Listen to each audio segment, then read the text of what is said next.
my stupid heart. Don't know, I tried to let you go so many times before. Then why the back and pull my stupid heart? Too late, already on my way. If you down your friends, I'll get my new cup and my stupid. Perkenalkan, kami mahasiswa Sekolah Tinggi Agama Islam, Haji Agus Salim Cikarang. Video ini adalah tugas kelompok dari mata kuliah Psikologi Agama. Kelompok 5 yang beranggotakan Aditya Naufal Pratama, Ahmad Bustomi Inwan Fuad, Cornelia, Siti Hanifah. Bismillahirrahmanirrahim. Assalamualaikum warahmatullahi wabarakatuh. Alhamdulillahirrahmanirrahim. Wa bihi nasta'in wa ala umuri dunya wa din. Wassalatu wassalamu ala asyrofil anbiya'i wal mursalin wa ala alihi wa sahbihi ajma'in. Amma ba'du. Puji serta syukur marilah kita panjatkan kepada Allah Subhanahu wa taala yang mana dengan nikmat dan karunia kita bisa berkumpul, bisa bertemu di tempat kediaman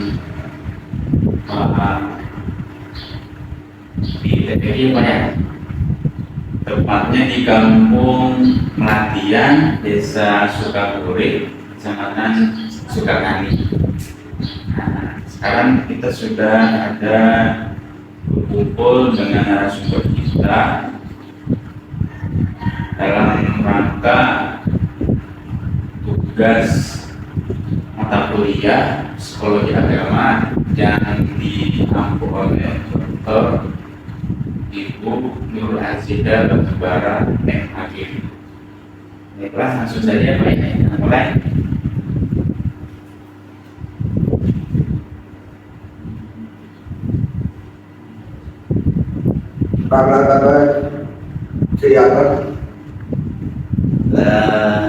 Nama Ya, namanya Pak. Namanya Pak Jawa. nama mah jadi ceritanya panjang. Pertama, waktu kecil mah kasih nama sama orang tua itu Tony. Kemudian SD kelas 6 itu karena kepala sekolahnya masih saudara, masih paman. Jadi di ijazah itu dikasih tambahan Tony Haryanto 1. Kemudian itu nama Tony Haryanto itu dari tamat SD sampai masuk sanawiyah. Di sanawiyah saya 2 tahun. Dari sanawiyah 2 tahun, kemudian sanawiyah 2 tahun karena nggak terus. Mungkin dia pertimbangan orang tua karena melihat anak-anak seusia saya mungkin banyak yang pergaulannya yang kurang bagus lah mungkin. Saya akhirnya naik kelas 3. Saya langsung dibawa ke pesantren. Padahal pengennya mah pengen sama udah. Lagi ya di sanawiyah ya prestasi ya gak direk-direk amat, masih dapat ranking terus dari kelas 1.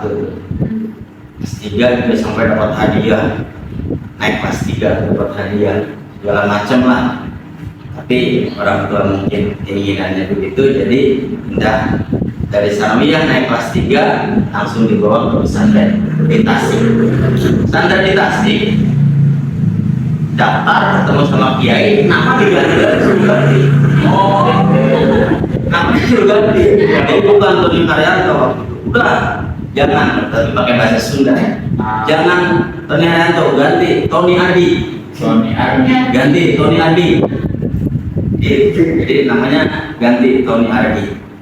Nah, itu nama Tony Adi itu mungkin sampai berapa tahun? 6 tahun lah saya di pesantren Tony Adi. Di ujung-ujung pesantren itu manggilnya Pak Tony pada ya anak-anak itu Pak Tony. Sampai saya pulang dari pesantren itu, saya keluar dari mulai masuk tahun 92, keluar pesantren tahun 2002 sampai sini. Kebetulan di sini lagi para ustadz kiai-kiai daerah sini Kecamatan Sukatani ngumpul lagi pengajian di sini.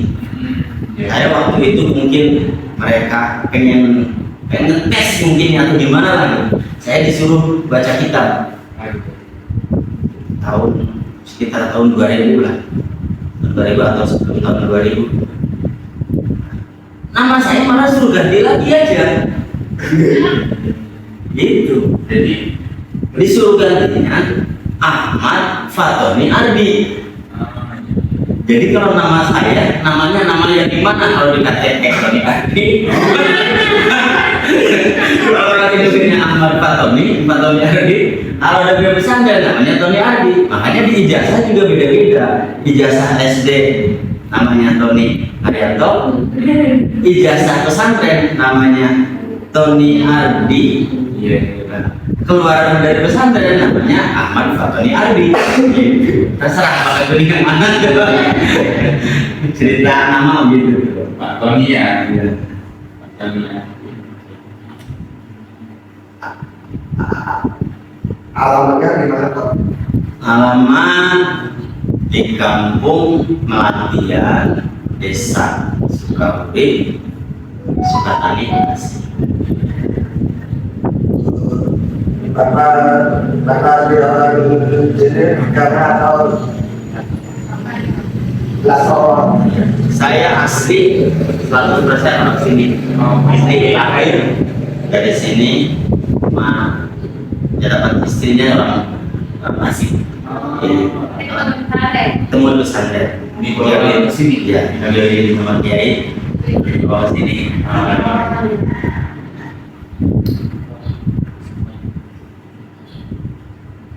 Bapak sudah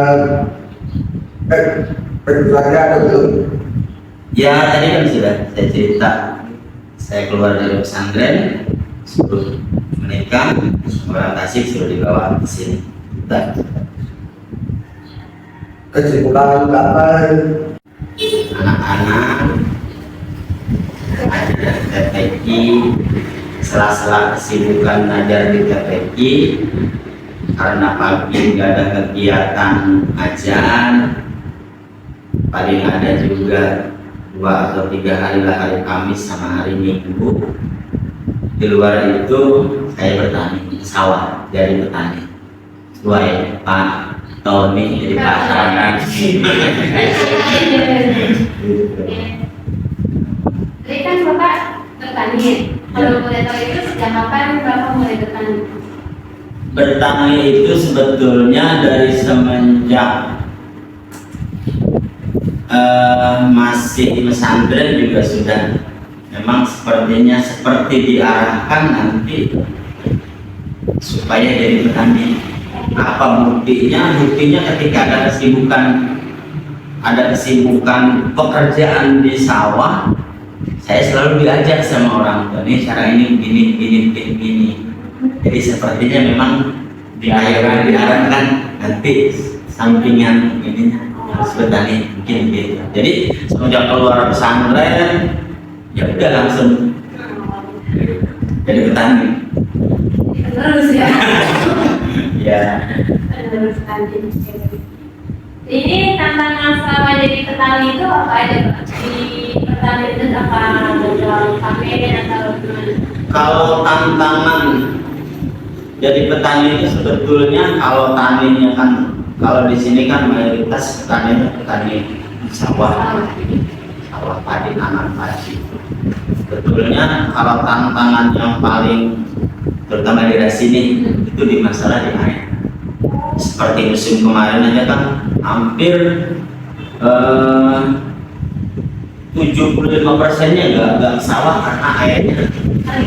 Karena musim kemarau, air dari irigasi nggak nyampe di sini. Itu lebih tantangan. Tapi tantangannya air itu nggak hama gitu. Kalau hama ya hama ada, cuma ya kalau hama kan nggak setiap musim ini gitu. Jadi hama mah sewaktu-waktu lah, waktu-waktu aja. Setiap nyawa kalau menyangkut. Terus motivasi ada mendasar masuk pendidikan itu kalian apa aja yang menjadi latar Bapak? Motivasi kegiatan di TPI kemudian bertani ya ini. Satu, karena sesama orang Islam, kewajiban kita yang diberi oleh Allah sedikit kemampuan punya ilmu agama, dititipin ilmu agama, ya kita diperintahkan wajib menyampaikan ilmu itu walau karena ayat, walaupun satu ayat harus kita sampaikan. Jadi itu yang jadi motivasi ngajarin anak-anak supaya bisa. Paling tidak juga keluarga sendiri mah harus tahu. Dan memang ya kebetulan saya dikasih dititipin ilmu, ya walaupun sedikit saya coba kembangin, saya coba ajarin kepada adik-adik, kepada keluarga. Kemudian motivasi dalam bertani itu karena satu, saya sudah punya keluarga, punya tanggung jawab, masih nafkah buat keluarga. Kalau bukan dari bertani, dari apa? Kalau aja ngandelin dikasih sama orang tomat, itu kan nggak boleh sifat tomat arti upah dari gara-gara kita ngajar ngaji. Walaupun dia memang boleh sih dalam agama juga minta upah dan ngajar, nggak apa-apa, tapi kan dalam agama kan nggak boleh kita arpin sebenarnya. Jadi untuk menghilangkan sifat tomat itu saya sehari-hari bertani. Saya nanam padi, kemudian nanam yang lain.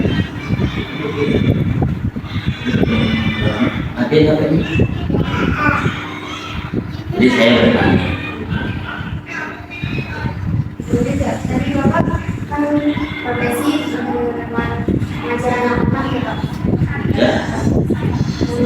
Kan awal mulai berdiri ini sejak kapan? Kalau TPQ di sini berdirinya itu sebelum saya pulang pesantren juga TPQ sudah ada, cuma legalitasnya mungkin yang belum ada.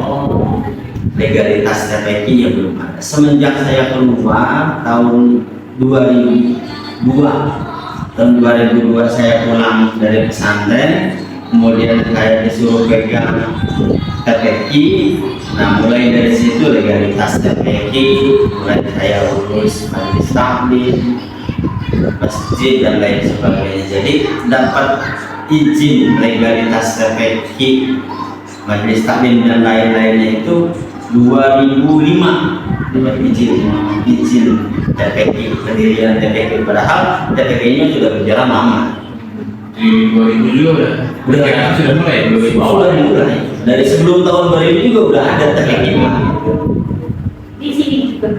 Tempatnya dulu di situ tuh, di masjid tuh ada bangunan Islamik. Nah, kemudian dari tahun 2005 itu karena legalitasnya udah ada, masyarakatnya sih ada yang ngasih wakaf tanah ini, wakaf masyarakat. Kemudian ada yang udah sekalian aja bangun tempatnya biar ada gedean. Kalau di situ kan sempit, anak-anak banyak, jadi oke lah kalau masyarakat mendukung dan bikin bangunan, akhirnya bikinlah seperti ini. Ini swadaya dari masyarakat, swadaya masyarakat, gotong royong. Ada yang ngasih pasirnya, ngasih batunya, ngasih segala macam lah. Sampai akhirnya ya alhamdulillah 2008 jadi. Dari tahun 2005 izin jadi, kemudian masyarakat kemudian merencanakan pengen punya bangunan itu, akhirnya tahun 2008 alhamdulillah jadi. Kalau nama TPQ ini? TPQ ini namanya TPQ Nurul Huda. TPQ-nya Nurul Huda. Kalau dulu sebelum saya yang pegang namanya TPQ-nya Nurul Iman. Karena saya pesantren, keluar pesantren Nurul Huda, biar pesantren saya ke bawah, akhirnya Hudanya saya ambil di Nurul Huda. Nurulnya yang dulu tetap ada, yang imannya dari Huda, Nurul Huda. Terus berapa perkembangan dari tahun ke tahun di TPK ini seperti apa? Perkembangan dari tahun ke tahun, ya kalau dulu kegiatan TPK di sini tuh ngaji bareng, yang kecil, yang usia tamat SD SMP, usia SMA, masih ada yang ikut ngaji, itu ngajinya bareng. Tapi kalau sekarang mulai saya sedikit-sedikit coba, nah sekarang ini sudah saya bagi ke kelas-kelas prasekolah, namanya kelas alif. Kemudian yang sekolah baru masuk sekolah kelas 1, kelas 2 di kelas bab kelasnya. Kemudian yang usia SD kelas 4 sampai kelas 6 itu di kelas A. Nah, usia SMP kelas A. Ada yang usia lebih tua lagi, namanya kelas J. Jadi baru sampai situ. Kalau kegiatannya itu seperti apa? Kegiatan ngaji mulainya itu dari pada asar sampai jam 5, istirahat dulu, kemudian habis maghrib ngaji lagi sampai isya. Habis isya bagian yang kelas yang besar, mulai kelas gym atau kelas SAM, udah ada yang ngaji setelah isya, mungkin selesai, ada yang setengah 9, jam 8 atau cepat selesai, malam cepat selesai. Nah ada lagi yang kelas nggak kekelasan, itu bukan kelas ada lagi bapak-bapak, itu bapak-bapak santri tua ada anak sini, ada juga yang ikut, ada yang dari perumahan sebelah, ada yang ikut. Itu mah ngajinya aduh luar biasa itu, sampai jam setengah 2 pagi, Dari jam dari jam 10 malam, seminggu sekali. Apa ya, Pak? Ya, itu mengaji bahasan kitab ini, tata cara beribadah fikih, ibadah fikihnya, tauhidnya dan lain-lainnya, banyak kan cuma ngobrolnya, tanya jawabnya. Itu kegiatan di TPK sini. Judulnya mah TPK, tapi kegiatannya mah macam-macam, lebih dari TPK. Kalau TPK kan Taman Pendidikan Al-Quran, tapi ini kegiatan cuma banyak. Bahkan memang ada planning kedepannya pengen mengembangin jadi pesantren. Tapi karena satu mungkin saya kurang pendukung tenaga pengajar yang kurang mendukung, kedua sarana yang belum lengkap, jadi izin mas sudah saya urus. Izin operasional pondok pesantren itu dari tahun 2017 kalau salah sudah ada izin, sudah ada izin mendirikan pondok pesantren, sudah dapat izin dari statistik dari Kemenag, itu sudah ada, cuma realisasi menerima santri yang mungkin itu belum. Tapi kegiatan maka itu udah kegiatan pesantren. Baik, ada pertanyaan yang berkaitan dengan psikoterapi keagamaan ya Pak ya? Ya. Tadi kan kita sudah tahu kegiatan Bapak itu bertani, selanjutnya ada TPK guru ngaji gitu ya Pak ya? Dan mungkin nanti Bapak punya planning ke depannya mau dijadikan pondok pesantren gitu ya Pak ya? Nah, dan kita melihat ke belakang, tahun ke belakang itu kan terjadi COVID-19 Pak ya, terjadinya pandemi. Nah, dengan adanya kegiatan seperti itu dan masyarakat umumnya kan terhenti gitu ya, terjeda harus di rumah dan tidak bisa keluar jauh-jauh, ketika keluar pun pakai masker ya. Nah, pertanyaan saya itu untuk Bapak, karena Bapak sudah menjadi kepala keluarga yang harus mencari nafkah gitu ya, dan salah satunya itu di pertanian, di dalam pertanian, menjadi petani. Nah itu seperti apa Pak? Untuk pesan-pesan dan lain sebagainya ketika kita menghadapi kesulitan untuk masyarakat umumnya, untuk solusi ketika terjadi pandemi kemarin itu seperti apa Pak? Kalau menurut saya begini, segala sesuatu yang terjadi itu semuanya atas kehendak Allah. Semuanya kehendak Allah. Tidak ada sesuatu yang terjadi di luar daripada kehendak Allah. Kemudian kita dituntut untuk berusaha. Maka ya dalam keadaan bagaimana juga tetap kita harus berusaha. Ketika terjadi pandemi kayak kemarin, ya kan, bukan berarti dengan pandemi kita nggak boleh berusaha, tetap aja berusaha. Yang penting tawakal kepada Allah, berserah diri kepada Allah. Toh sesuatu yang terjadi juga Allah yang menghendaki. Terjadi maka terjadi, yang tidak dikehendaki tidak.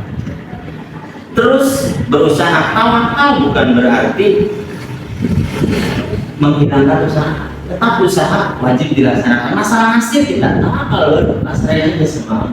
Jadi walaupun dalam keadaan pandemi, usaha terus aja jalan.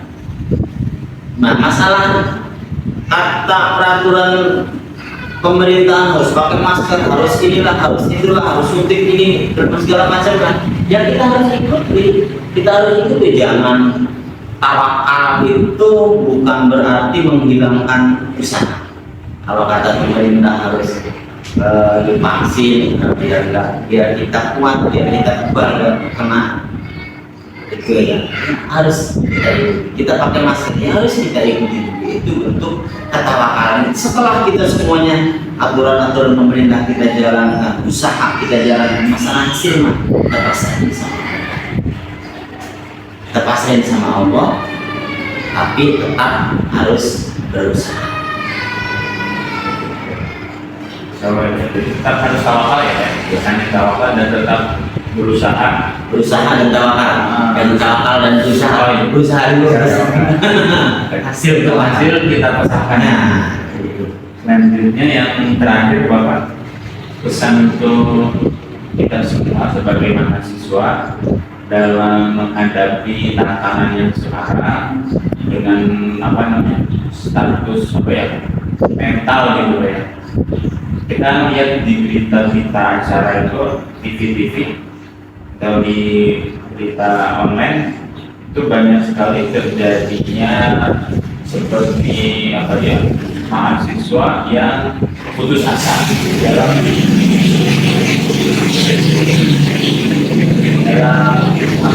mencari ilmu, dalam mencari ilmu, seperti terjadinya bunuh diri, gantung diri, atau di kosan sudah meninggal gitu ya. Perkaitannya seperti apa Pak? Sebetulnya mungkin karena awalnya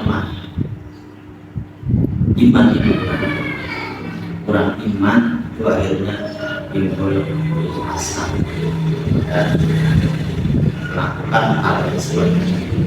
Seorang yang imannya, kalau imannya memang sudah yakin, pasti kita akan sesulit apapun masalah pasti akan dihadapi, karena yakin masalah yang Allah timpakan kepada kita, yang Allah berikan kepada kita itu mampu untuk menyelesaikan masalah itu. La yukallifullahu nafsan illa wus'aha. Allah tidak akan memberikan beban kepada kita kecuali kita mampu. Allah ngasih masalah kepada kita, Allah ngasih beban kepada kita sesulit apapun, berarti kita itu mampu untuk menyelesaikan masalah. Jadi jangan masalah kita besarkan sehingga kita akhirnya jadi kecil, jangan. Tapi kita harus membesarkan diri kita anggap masalah itu kecil, pasti jalan keluar. Ini apa ya Pak? Lebih ke mentalnya dikuatkan ya, mentalnya dikuatkan. Terima kasih Bapak sudah menjadi narasumber kita, dan semoga kedepannya ini bisa lebih berkembang lagi, bisa jadi pondok pesantren yang banyak santrinya. Oke, terima kasih. Dan itu adalah wawancara kita dengan Pak Ustadz Fatoni Ardi ya Pak ya, di Kampung Latihan, Desa Sukapuri, Kecamatan Sukabumi. Terima kasih teman-teman semua yang bisa ikut dan wawancara dari Bapak. Assalamualaikum warahmatullahi wabarakatuh.